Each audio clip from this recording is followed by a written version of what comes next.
Bom dia, alunos do SET Ezica de Souza Brito, em especial aos alunos do primeiro ano. Aqui quem fala é a professora Fernanda Menezes e hoje na nossa aula nós vamos dar continuidade ao capítulo 2, que é o capítulo de conjuntos. Então, na aula passada, o professor Domingos ele terminou de explicar as operações de conjuntos. Hoje nós vamos continuar lá da página 42, vocês podem acompanhar aí no livro de vocês. Vamos iniciar lá em complementar de um conjunto, está na página 42. Então, considere os conjuntos N, que é 0, 1, 2, 3, 4 e 5, e P, que é os elementos 0, 2, 4, 6, 8 e 10. Chamamos de complementar do conjunto P em relação a N, com P contido em N, o conjunto 1, 3, 5, 7, 9, 11, formado pelos elementos que pertencem a N e não pertencem a P. Então, os elementos que pertencem a M e não pertencem a P são os que formam o conjunto complementar. Indicamos esse conjunto por o símbolozinho C, que é complementar P de M, certo? O complementar de um conjunto B em relação a um conjunto A com B contido em A é definido por... Então, nós temos aqui o complementar de B em A é igual a X, tal que X pertence a A e X não pertence a B. Então, quem são esses elementos? São os elementos que pertencem ao conjunto A, mas não pertencem ao conjunto B. Então, quem é que vai ser o complementar de um conjunto B em relação ao conjunto A, onde B está contido em A? Vai ser X, tal que X pertence ao conjunto A, mas X não pertence ao conjunto B. Então, são todos aqueles elementos que pertencem ao conjunto A e que não pertencem ao conjunto B. Ou seja, B contido em A é igual a menos B. Então, vou ter os elementos de A menos os elementos do conjunto B. Uma observaçãozinha aqui, ó. O complementar de um conjunto A em relação ao conjunto universo também pode ser expresso pela notação A elevado a C ou A elevado a um tracinho, certo? O complementar de um conjunto em relação ao conjunto universo. Vamos fazer aqui esse exercício resolvido, o R6. Dados os conjuntos U igual a V, I, A, G, E e M. O A complementar de U, que é o conjunto universo, V e A, e B complementar do conjunto universo, que é composto pelos elementos E e M, determinar. Letra A. Quem é A? Quem vai ser o conjunto A? Então, como A complementar do conjunto universo é igual a V, I e A, os elementos de U que não pertencem ao complementar dele pertencem ao conjunto A. Então, quem é que vai ser o conjunto A? Vai ser todos aqueles elementos que não pertencem ao complementar do universo. Então, vai ser todos aqueles elementos que não estão aqui nesse conjunto.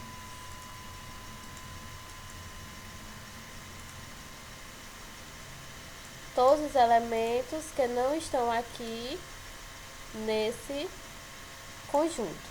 Quais são os elementos que não estão aqui nesse conjunto? São os elementos G, E e M. Então, o conjunto A é formado pelos elementos G, E e M, que são aqueles que pertencem a U, mas não pertencem ao complementar de A. Letra B. Quem é que vai ser o conjunto B? Então, como complementar de B é igual a E e M, é igual ao elemento E e M, os elementos de U que não pertencem ao complementar de B, pertencem ao conjunto B. Então, vai ser da mesma maneira. O conjunto B vai ser todos aqueles elementos que pertencem a U, mas não pertencem a B. Então, quais vão ser esses elementos? V, I, A e G. Então, o conjunto B vai ser esse daqui, certo? Então, vamos passar agora para os conjuntos numéricos, que é o tópico 3. Conjunto dos números naturais e dos números inteiros. A origem dos números naturais está associada à necessidade de contagem. Hoje, no entanto, além do emprego da contagem, usamos os números naturais para compor códigos, como os de telefone, para indicar ordem, como primeiro, segundo, terceiro, entre outras aplicações.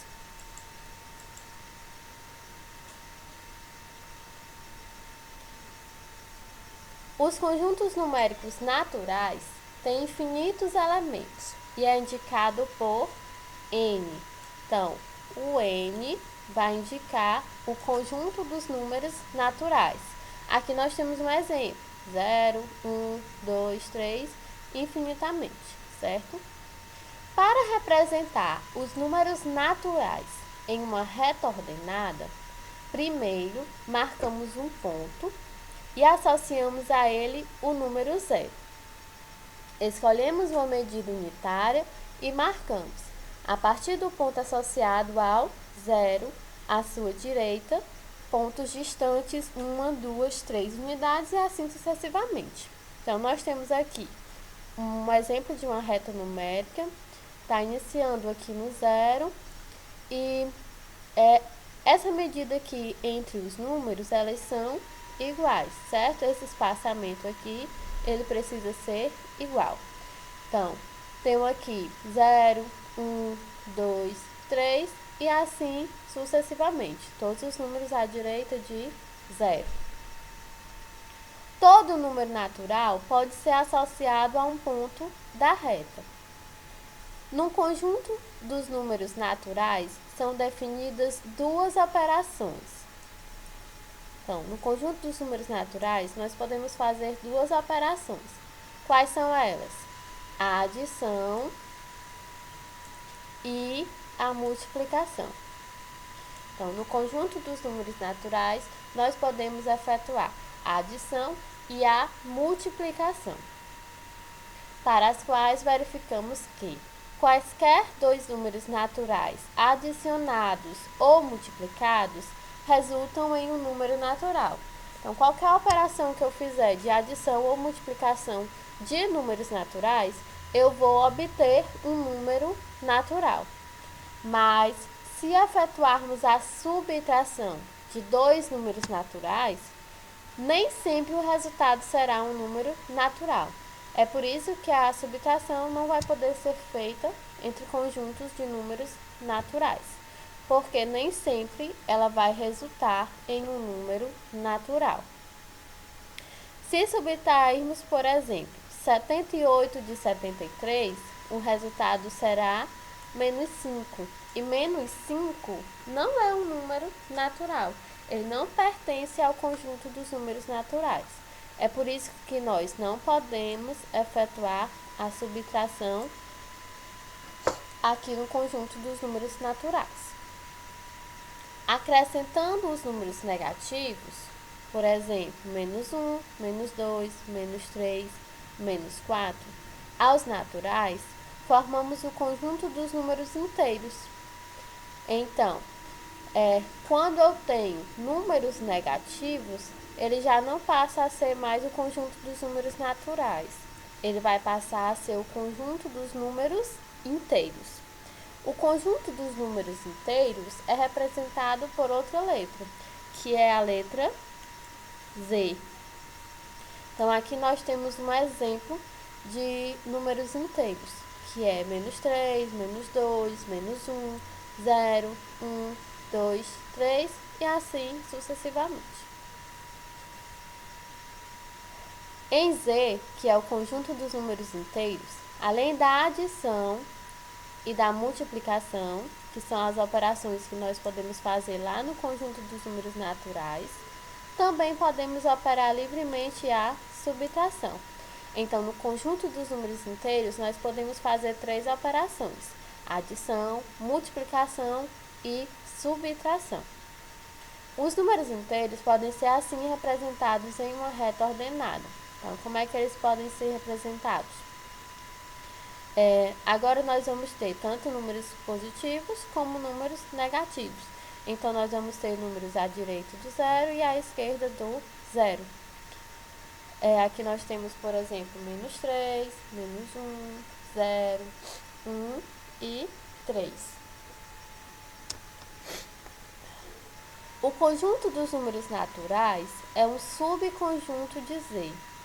Então, o conjunto dos números naturais vai ser um subconjunto de Z. O que é que isso quer dizer? Isso quer dizer que os números naturais estão contidos no conjunto dos números inteiros.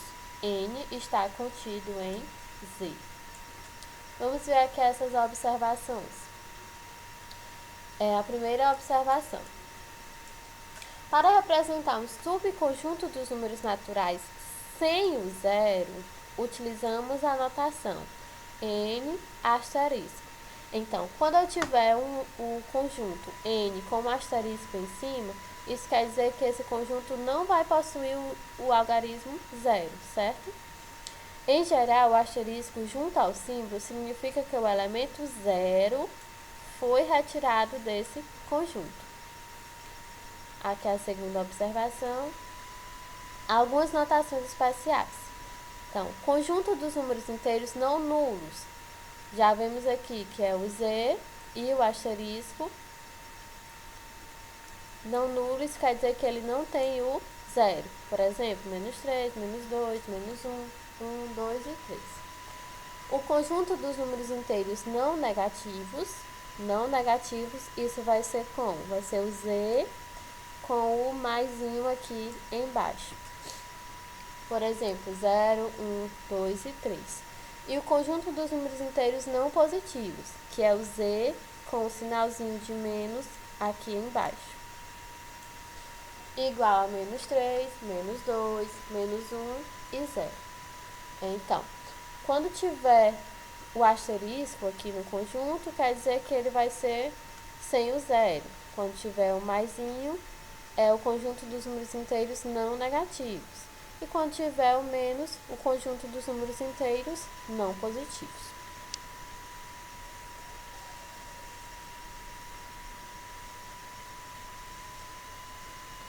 Agora vamos para o conjunto dos números racionais. Então, o surgimento dos números racionais está associado à necessidade de realizar e expressar medições. Ao realizar uma medição de comprimento, massa, temperatura, superfície ou de qualquer outra grandeza, estamos comparando o que queremos medir com uma unidade de medida escolhida como padrão. Por exemplo, para medir um segmento, é necessário comparar seu comprimento com o comprimento de outro segmento, tomado como unidade de medida. Assim, para medir o comprimento do segmento CD, que está aqui abaixo, tomando a medida de AB como unidade de medida, devemos verificar quantas vezes AB cabe em CD. Então, quantas vezes o segmento AB vai caber no segmento CD. Note que, nesse caso, a comparação não pode ser feita por meio de um número inteiro. Porém, podemos considerar uma unidade de medida, representada por U. de maneira que essa unidade cabe um número inteiro de vezes no segmento AB e no segmento CD. Então, nós temos aqui a representação de U. E em A, no segmento AB, nós temos 3U. No segmento CD, nós temos 5U. Comparando agora o segmento CD com o segmento AB, podemos escrever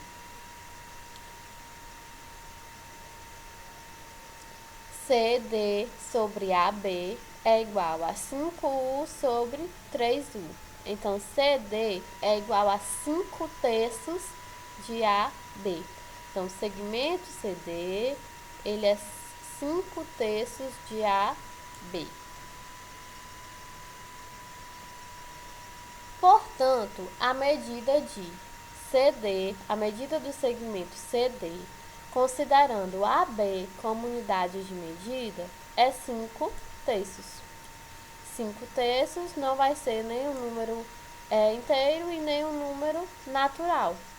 Para expressar medidas como essa, utilizamos então os números racionais.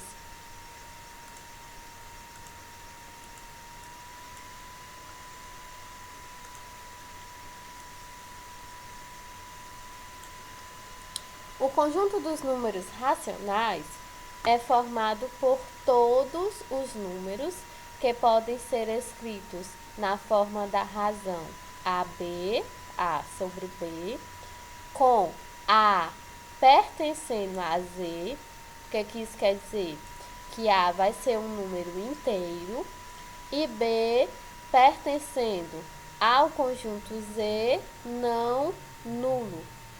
Então, o que isso quer dizer? Que B não pode ser igual a 0. Ele pode ser qualquer número inteiro menos o 0.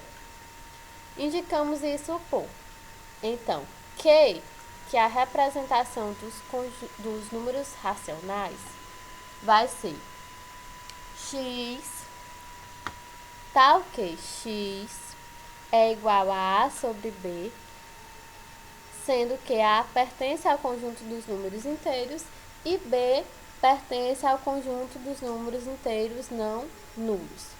Por exemplo,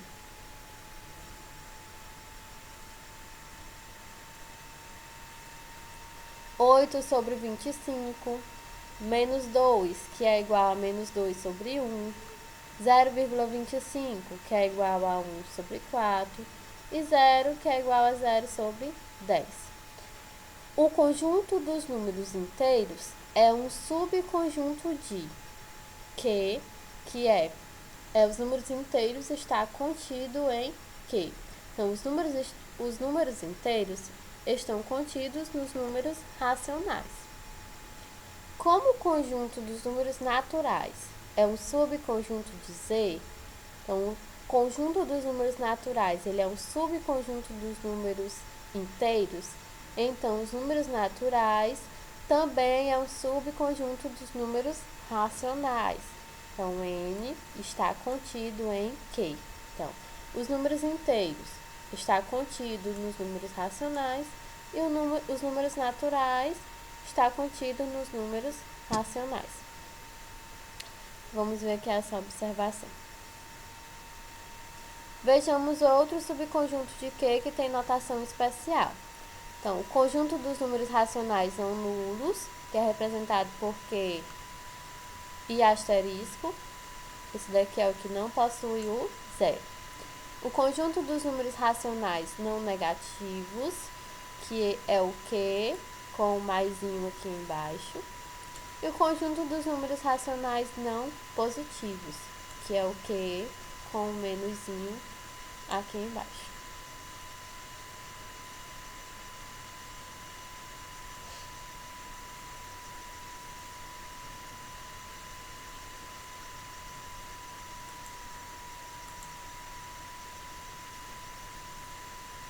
Representação decimal e representação fracionária de números racionais. Para representar um número racional, A sobre B, com A pertencendo a Z e B pertencendo a Z não nulo, na forma decimal, dividimos A por B. O resultado dessa divisão será sempre um número com representação decimal finita, podendo esse número ser inteiro, ou uma dízima periódica. Vamos observar aqui alguns exemplos. Primeiro, vamos ver aqui essa observação de o que é uma dízima periódica. Então, a dízima periódica é todo um número decimal que só pode ser representado com um número infinito de casas decimais e em que, a partir de determinada casa decimal, há apenas a repetição de um mesmo algarismo ou de uma mesma sequência finita de algarismos. Na dízima periódica, o algarismo ou a sequência de algarismos que se repete é chamada de período. Então, vamos ver aqui alguns exemplos. Temos aqui na letra A, aqui, 2 sobre 50. 2 dividido por 50 vai dar 0,04. É um número com representação decimal finita. Então, deu uma divisão aqui exata. B, 0 dividido por 1000. Vai dar quanto? Vai dar 0. É um número com representação decimal finita. Na C, 24 dividido por 4 vai dar 6, que é um número com representação decimal finita. Letra D, 1 dividido por 3 vai dar quanto? 0,33333 e assim infinitamente. O que é isso daqui? Isso daqui é uma dízima periódica de período 3. Então, 3 vai se repetir infinitas vezes. Letra E. 311 dividido por 396 dá 0,7853535353. Então, isso daqui também é uma dízima periódica. Uma dízima periódica de período 53. O 53 ele vai se repetir inúmeras vezes.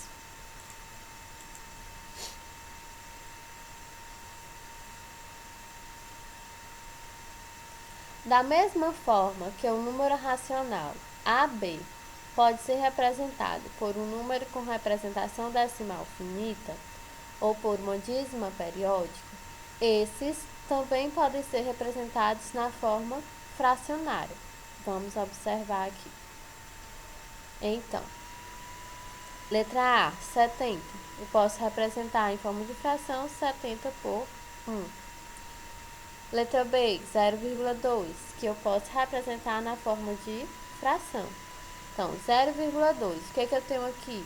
Eu tenho uma casa decimal. Então, meu denominador vai ser quem? 10. Por quê? 2 dividido por 10 dá 0,2. Vou ter aqui apenas um 0. Posso simplificar essa fração, dividindo ela por 2. Vai ficar como? 2 dividido por 2, 1. 10 dividido por 2, 5. Então, 0,2 é igual a 1 quinto. Letra C. Menos 0,0125. Então, nós temos aqui quantas casas decimais? 1, 2, 3, 4. Temos 4 casas.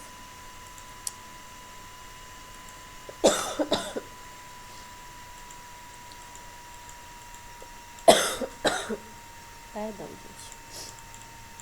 Temos 4 casas decimais. Então, vai ficar 125 dividido por sobre 10.000. Observem aqui. 1, 2, 3, 4. Nós temos 4 zeros, porque nós temos 4 casas decimais. Podemos simplificar essa fração dividido por 125. Vou dividir tanto o numerador como o denominador.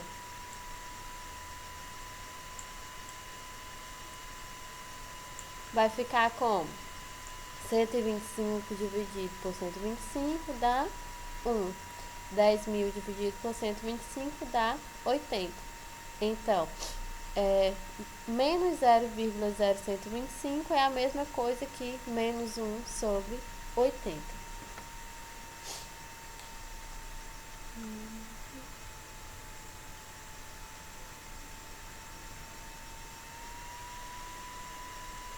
Vamos ver aqui esse reflito, ó. Para que valor de A, cada fração abaixo representa o mesmo número racional? Então, nós temos aqui A sobre 21 e 4 sétimos. Ó, já tem até aqui como é que é feita a continha. A sobre 21 é igual a 4 sétimos.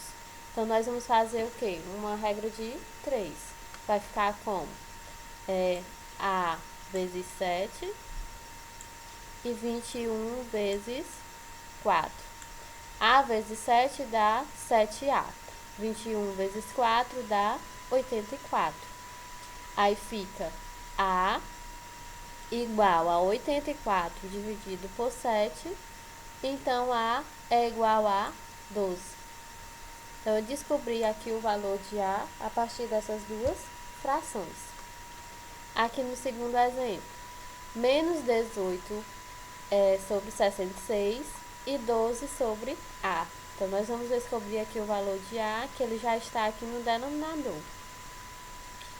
Coloquei menos 18,66 igual a 12 sobre A. Nós vamos fazer da mesma maneira, uma regrinha de 3. Vou começar pela variável, que é A, pela incógnita. 18 vezes A dá 18A. Menos 18, viu, gente? Fica menos 18A. 66 vezes 12 dá 792. Aí, como é que vai ficar? Vai ficar A igual a 792 dividido por menos 18. Não pode esquecer do sinalzinho de menos. A é igual a menos 44. A vai ser menos 44. Descobrimos aqui o valor de A. Então, gente, essa foi a nossa aula de hoje. Espero que tenha dado para vocês absorver o máximo de conteúdo possível. Na próxima aula, nós vamos continuar aqui de onde a gente parou. Então, nós vamos continuar aqui dessa alternativa D, da página 45. Então, já dá para vocês irem respondendo os exercícios, as questões que foram passadas tanto do capítulo 1 como do capítulo 2. Vocês já podem ir respondendo o que der para responder e enviando lá na plataforma. Qualquer dúvida é só procurar os professores através dos grupos do WhatsApp ou até mesmo no privado, certo? Qualquer dúvida podem me procurar. Ou procurar aos professores das respectivas turmas de vocês. Nós estamos sempre à disposição. Então, tenham um bom dia e por hoje é só.